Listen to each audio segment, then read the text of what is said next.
understand and share the anger and disappointment of Australian fans and the broader Australian community about the events that unfolded in Cape Town on Saturday.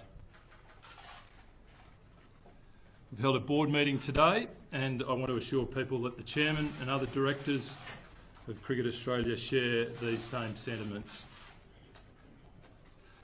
So on behalf of Cricket Australia, I want to apologise to all Australians that these events have taken place, and particularly to all the kids who love cricket and idolise the players. I want to also apologise to Cricket South Africa and South African fans that this issue has overshadowed what otherwise should have been a wonderful series.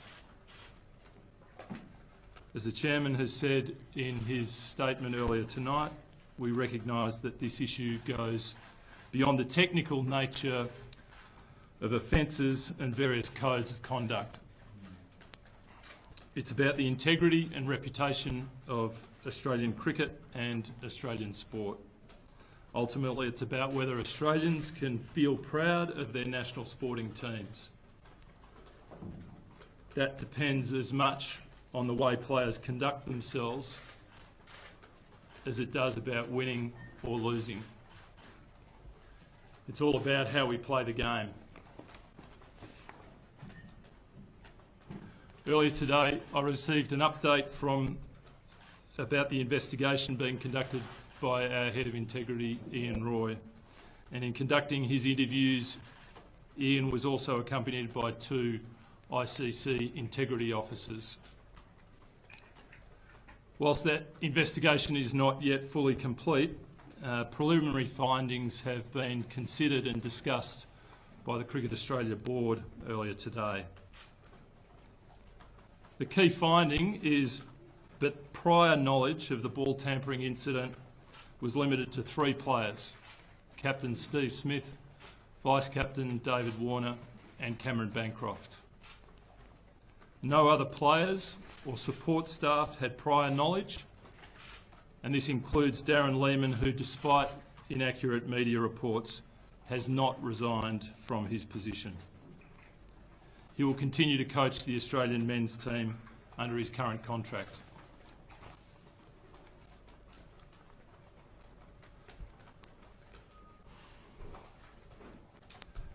The players involved have officially been reported for breaching Cricket Australia's Code of Conduct under Article 2.3.5. The substance of the offence can be covered by terms, and I paraphrase somewhat from the article: conduct at any time that is contrary to the spirit of the game, unbecoming of a representative, harmful to the interests of the game, or brings the game into disrepute.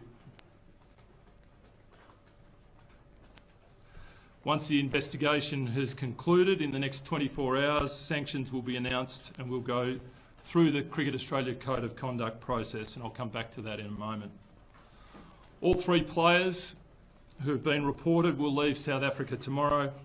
Their replacements in the Australian squad for the 4th test here in Johannesburg will be Matthew Renshaw, Glenn Maxwell and Joe Burns over the next 24 hours.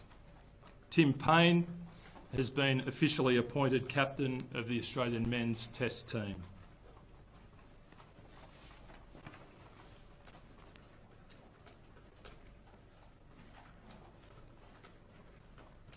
Back to the reporting. In regard to the 3 players on report, I want to stress that we are contemplating significant sanctions in each case. These sanctions will reflect the gravity with which we view what has occurred and the damage it has done to the standing of Australian cricket. I fully understand the appetite for urgency for more detail. However, urgency must be balanced with due process, given the serious implications for all involved. In addition to sanctions for individuals, Cricket Australia will take the opportunity to review the conduct and culture of our professional teams and naturally this will involve consultation with relevant experts. We'll have more to say about how this will proceed in the coming weeks. A clear focus will be on re-engaging with Australian cricket fans and the Australian public to rebuild respect and pride. I also want to place on record my strong support for the sentiments that ICC CEO David Richardson has expressed about the need to raise standards generally. I agree completely that the ICC and member countries, member boards, including Cricket Australia, need to define more clearly what is expected of players and then enforce the standards in a consistent fashion. And I agree that all member countries, including Cricket Australia, need to show more accountability for their team's conduct. Winning is important, but not at the expense of the laws or the spirit of the game. In conclusion, I understand and share the anger and the disappointment of the Australian cricket family about these events. This is a serious issue and it needs to be dealt with properly and with due diligence. But now, as a matter of urgency, we'll complete the process by tomorrow morning, and in the next 24 hours we'll be in a position to announce sanctions.